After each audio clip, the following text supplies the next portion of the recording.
మహాలక్ష్మి కోసం సురేష్ని చితక్కొట్టిన చక్రి మరియు కుటుంబం. ఆందోళనలో మహాలక్ష్మి. అసలు ఇదంతా ఎలా జరగబోతుందో తెలుసుకోవాలనుకుంటే ఇప్పుడే మన ఛానల్ని సబ్స్క్రైబ్ చేసుకొని పక్కనే ఉన్న బెల్ ఐకాన్ని క్లిక్ చేయండి. లైసెన్స్ కోసం మహాలక్ష్మి అప్పీల్ చేసుకోగా ఆ ఆర్టీఓ ఆఫీస్కి రమ్మని ఫోన్ చేస్తాడు ఓంకారేశ్వర్ చక్రికి. అప్పుడు చక్రి, ఏమండి మనం ఆర్టీఓ ఆఫీస్కి వెళ్ళాలి, రేపే వెళ్ళాల్సి వస్తుంది కాబట్టి వాళ్ళు కొంచెం ఎలాగైనా సరే ఇదంతా ప్రాక్టీస్ చేయండి, ఒక్కసారి ప్రాక్టీస్ చేయండి, మనం వెళ్ళాల్సి వస్తుంది కాబట్టి రెడీ అయ్యి రండి అనగానే మహాలక్ష్మి కొంచెం లోపల టెన్షన్ పడుతూ ఉంటుంది. అప్పుడు చక్రి, మీ ముఖంలో టెన్షన్ పడుతుంది ఏంటండి, ఇంకా ఎందుకు అలా ఉన్నారు, టెన్షన్ ఎందుకు కనబడుతుంది మీ ఫేస్లో, మీకు డ్రైవింగ్ రాదా అని చెప్పేసి అడుగుతాడు చక్రి. నాకెందుకు రాదు, నాకు వచ్చు, నేను డ్రైవ్ చేస్తాను అని చెప్పేసి అంటుంది మహాలక్ష్మి. కదా, అంత కాన్ఫిడెంట్గా ఉన్నప్పుడు ఎందుకండి అలా భయం ముఖం పెట్టారు, ఏం పర్వాలేదు, అంతా బాగానే జరుగుతుంది, మీరేం కంగారు పడకండి అని ధైర్యం చెప్తాడు మహాలక్ష్మికి. అప్పుడు ఇద్దరు కలిసి ఒక గ్రౌండ్కి వెళ్తారు. వెళ్ళిన తర్వాత మహాలక్ష్మి టర్నింగ్స్ కూడా అలా కష్టపడి మొత్తానికి అటు ఇటు టర్నింగ్స్ తిప్పుతూ ఉంటుంది, ఏదో రకంగా మొత్తానికి చేస్తూ ఉంటుంది.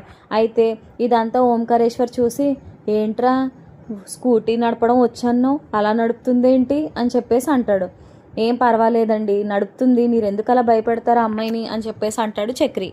ఆర్టీఓ ఆఫీస్కి వెళ్ళిన తర్వాత చక్రి మహాలక్ష్మి ఒక పక్కకి నించొని ఉంటారు. తనకంటే ముందు ఒక నలుగురు ఉంటారు. అయితే అక్కడ ఆర్టీఓ ఆఫీసర్ టెస్ట్ చేస్తూ ఉంటాడు వాళ్ళకి లైసెన్స్ ఇవ్వడం కోసం. అయితే ఈసారి ఇదంతా చూసిన తర్వాత మహాలక్ష్మికి ఎందుకో చాలా ఆందోళనగా ఉంటుంది. వామ్మో, ఇలా ఉందేంటి, నేను చేయగలనా, నాకంటూ లైసెన్స్ వస్తుందా లేదా అని ఎంతో ఆందోళన చెందుతుంది. అప్పుడు చక్రి, భయపడకండి, మనం ఒకసారి అక్కడ ప్రాక్టీస్ చేద్దాము అని చెప్పేసి అంటాడు.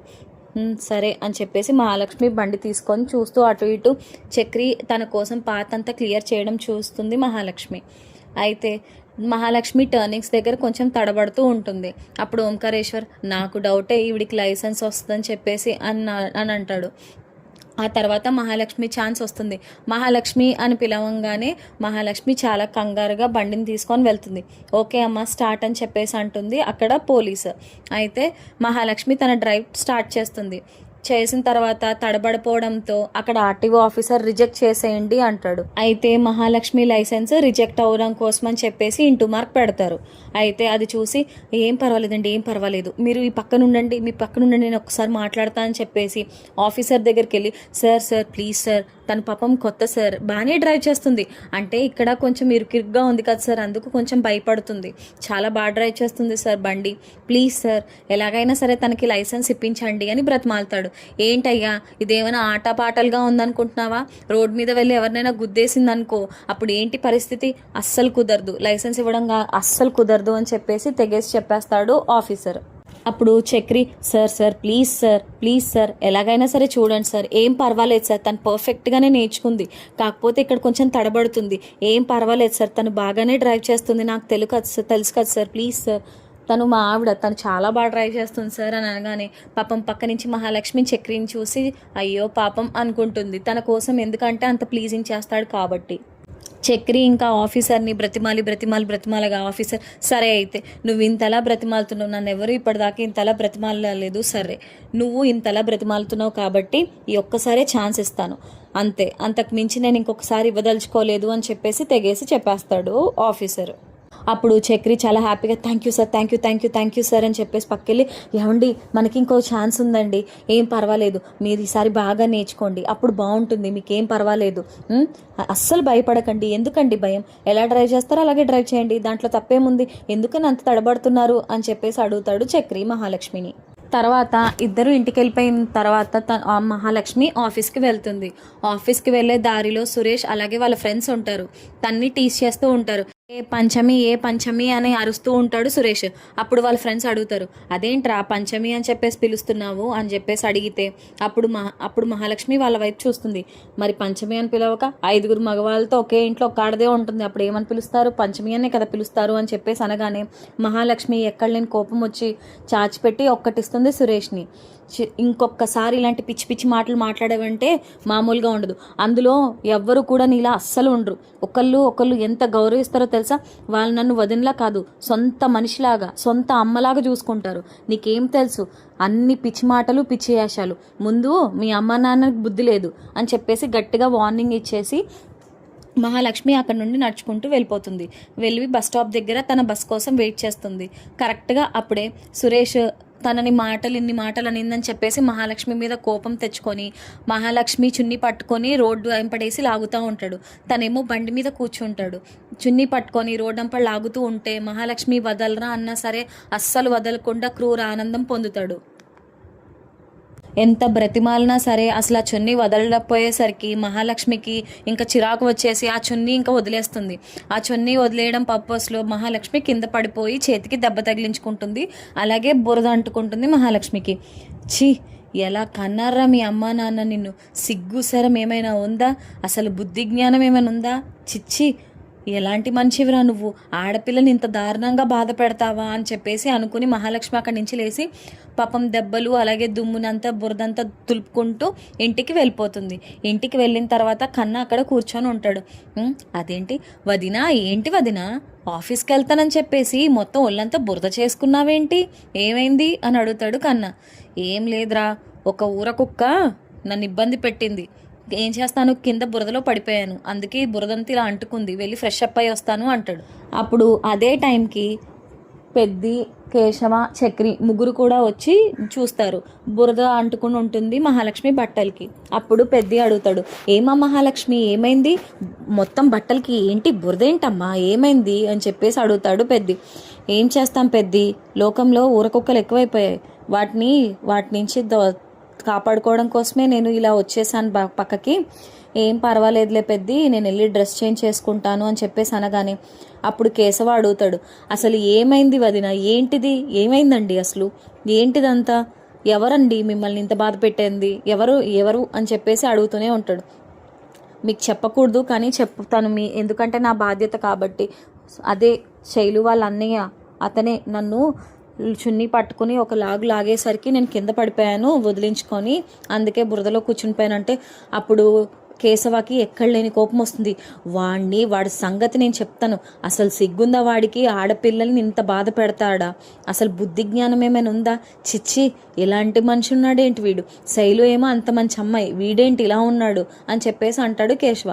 అప్పుడు పెద్ది కూడా, అసలు బుద్ధి ఉందా, వాడు అసలు మగాడంటే ఏదో మగతనం చూపించుకోవడం కాదు, ఆడపిల్లల్ని రెస్పెక్ట్గా ఉండడం, అలాగే ఆడపిల్లల్ని రెస్పెక్ట్ ఇవ్వడం ఆ మాత్రం తెలియట్లేదు ఆ యదవకి అని చెప్పేసి అనేసరికి కన్న ఏమో, అయ్యయ్యో వదిన, ఎందుకు వదిన నిన్నే ఇన్ని బాధలు పెడతాడు, చెప్తాను, ఒకసారి ఇలాగే చేశాడు, ఇప్పుడు ఇలాగే చేస్తున్నాడు, వాడి పని చెప్దామని చెప్పేసి అనగానే ఇంతకీ అక్కడ చక్రి కనబడ్డు.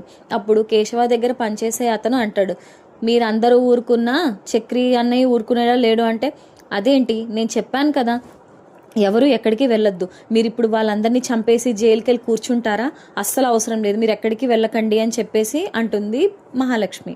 కానీ చక్రి మాత్రం అప్పుడే బండి స్టార్ట్ చేసుకొని వెళ్ళిపోతాడు. ఏమైంది అని చెప్పేసి మహాలక్ష్మి అనగానే, ఇంకేంటి వీళ్ళెవరు ఊరుకున్నా, మీరు ఎంత చెప్పినా సరే ఎవరైనా వింటారేమో కానీ చక్రి అన్న మాత్రం ఊరుకునే లేడు, అది చూడండి అనగానే చక్రి బండి వేసుకుని అప్పటికే వెళ్ళిపోతాడు. అప్పుడు పెద్ది అలాగే కన్న, అయ్య బాబోయ్ ఇప్పుడు వీడు వెళ్ళాడంటే మామూలు సాధన చేయడు, నువ్వంటే ఇష్టం కదా తల్లి, అందుకే ఇలాంటివన్నీ చేస్తాడు వీడు, వాడు చంపేస్తాడు, మనం ఇప్పుడు కనుక వెళ్ళకపోతే వాడితో పాటు అని చెప్పేసి అందరూ కలిసి చక్రి వెనకాలే ఫాలో అవుతూ వెళ్తారు. మహాలక్ష్మి అంటుంది, అనవసరంగా చెప్పానేమో వాడి పేరు, ఇప్పుడు వాడిని ఏమైనా చేస్తే ఇప్పుడు ఈయన వెళ్ళి జైల్లో కూర్చుంటాడు, ఆల్రెడీ వెళ్ళి కూర్చొని వచ్చాడు కదా, ఇంకా సరిపోదా, ఎందుకు ఇలాంటి పనులన్నీ చేస్తాడు ఈయన, అబ్బా అని చెప్పేసి కంగారు పడుతూ ఉంటుంది మహాలక్ష్మి. చక్రి వెళ్ళి కరెక్ట్గా సురేష్ వాళ్ళ ఇంటి దగ్గర ఆపుతాడు బండి. ఆపేసి సురేష్ కోసం వెతుతాడు, కానీ సురేష్ అక్కడ ఉండడు. అయితే దారిలో సురేష్ వాళ్ళ ఫ్రెండ్స్తో కబుర్లు చెప్పుకుంటూ ఒక దగ్గర కూర్చొని ఉంటాడు. అప్పుడు సురేష్ కాలర్ పట్టుకొని గట్టిగా లాగి చెంపదెబ్బ కొడతాడు చక్రి సురేష్ని.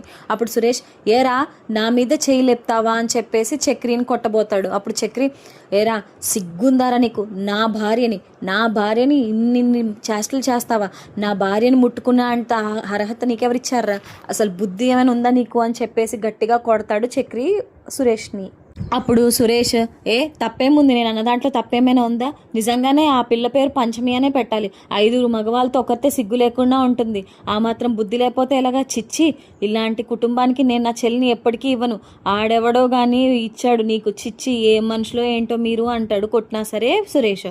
అప్పుడు చక్రికి ఇంకా కోపం పెరిగిపోయి, ఒరేయ్ మా ఇంటికి రావాలంటే పెట్టి పుట్టాలిరా, మహాలక్ష్మి నా భార్యే కాదు, మా అన్నకి నా తమ్ముళ్ళకి అమ్మతో సమానం, మా నాన్నను కూడా తను ఒక అమ్మలా చూసుకుంటుంది, నీకేం తెలుసు రావిడి గొప్పతనం, బుద్ధేమైనా ఉందా నీకు అని చెప్పేసి కొడుతూ ఉంటాడు. ఈ మాటలన్నీ పెద్ది, కేశవ అలాగే కన్న వింటూ ఉంటారు. అయితే మహాలక్ష్మి బాధపడుతూ ఉంటుంది, అనవసరంగా చెప్పానేమో, ఇప్పుడు వీళ్ళు ఏం సంత తీసుకొస్తారో ఆపండి ఆపండి అంటుంది, కానీ అక్కడ ఎవరు ఆపరు.